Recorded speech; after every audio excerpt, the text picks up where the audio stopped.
What's up, Nail Geeks, and welcome back to another Fandom Flakies video. This month we have the theme Borderlands for our fandom of choice. If you're new to Fandom Flakies, if you're new to my series, I've done this series for a hot minute on the channel. Fandom Flakies is a collaboration between Night Owl Lacquer and Bee's Knees Lacquer, that every month we get to see some type of fandom visited and inspiration in polished form for their inspiration of choice. Fandoms have included things from books, video games, TV stuff, all that good stuff. And we have another fantastic box this month. The box includes the full-size polishes from Night Owl Lacquer and Bee's Knees Lacquer.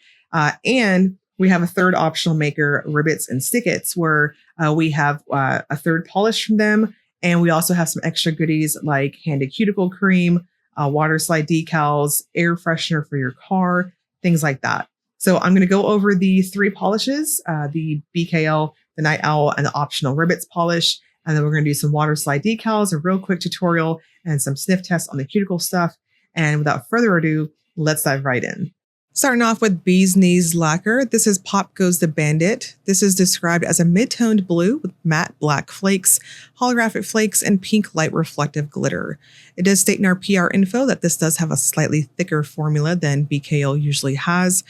I have to say I like that. Then again, I know I'm very biased on that regard. I do tend to prefer thicker types of finishes, formulas, what have you. I chose to stop at 2 coats, a glitter smoother, and a glossy top coat, and it is sparkly good. I can see this top ring well over black, like as you see here. Probably purples and blues would be the most exotic you could get with it. This is a must for glitter smoother because it will dry down quite gritty and textured. Night Owl's Slag Me is a grungy gray-green filled with metallic shimmer that shifts pink, peach, yellow, and metallic turquoise flakes.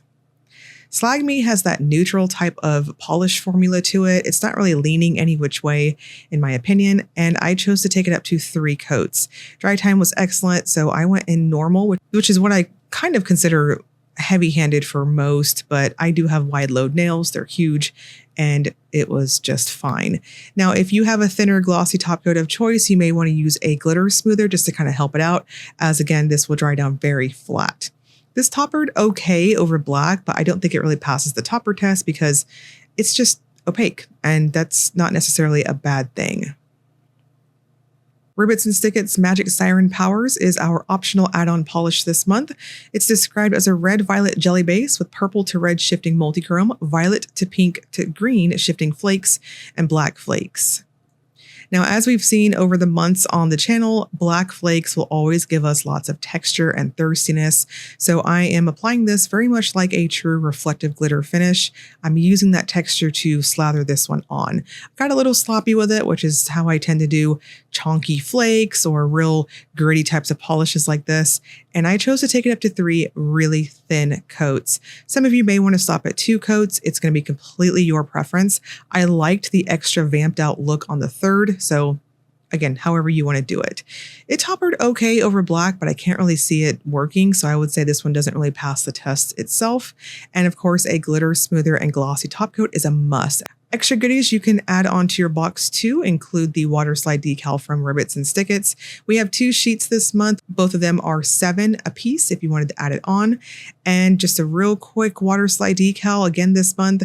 Choose the images that you want, cut them out with the scissors, use any type of water. I use room temperature tap water, and I just soak all those little suckers in there for however long it takes me to do the images that I'm trying to record here. Adding the image onto a clear jelly stamper is completely optional. You don't have to do that. I like to do it for placement, and also coloring in the back with white is also optional too. However, I think it's a must if you're going to put this over any type of colored base color on your nails, especially darker colors, as it will dilute the ink on your image. So wait until that white background gets tacky if you choose to do my method, and just slap it on there. You're good to go.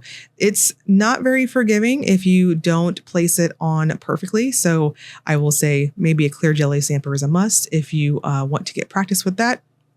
And a pro tip, use a glitter smoothing top coat and glossy top coat in tandem to hide your seam lines from your image. Another additional add-on you can do for this month is the Handy Cuticle Cream. Those of you who follow along with the series, you know how much I like it, and I know most of you are here just to hear my thoughts on the scent. The scent official description is dragon fruit, strawberries, cassava melon, a hint of raspberry, sweet cream, a splash of rum, and a bit of agave with notes of crisp pear and apple blossom. To my nose, this is a strongly berry, fruity primary scent that I'm getting to it as I'm shoving this in my nostrils on behind the microphone. But it heavily leans fruity with a strong berry, a strawberry lean to it. The agave, crisp pear, and the apple blossom, those lower notes, you can kind of get a little bit once it sinks into your skin mostly, but honestly, I would straight up classify this as a fruity type of scent. At the time I was recording this, me putting the Hand and Cuticle Cream on, I had just finished recording some base coats, which for an upcoming video you all should see very, very soon. And my nails were looking real crusty as I used acetone to pull it off. And you can see here, it plumped up my skin really well. This is a fantastic Hand and Cuticle Cream. You can add this to your box for an additional $9. The box includes the full-size Night Owl and BKL polish for $22 plus shipping. And you can also customize your box further with the Ribbits and Stickits polish or any of the Ribbits and Stickits goodies, including the Hand and Cuticle Cream, Waterslide decals, all that fun stuff. I will link you all below to Fandom Flakies' website. The pre-order is going to start on August 8th and will run until August 15th. I will link you all below to that. When the pre-order goes up, you can also do the subscription for the box if you want to just get it every single month. And you can kind of customize that too with the Ribbits and Stickits goodies as well. As always, if you enjoyed the video, please like and subscribe. Thank you so much for watching.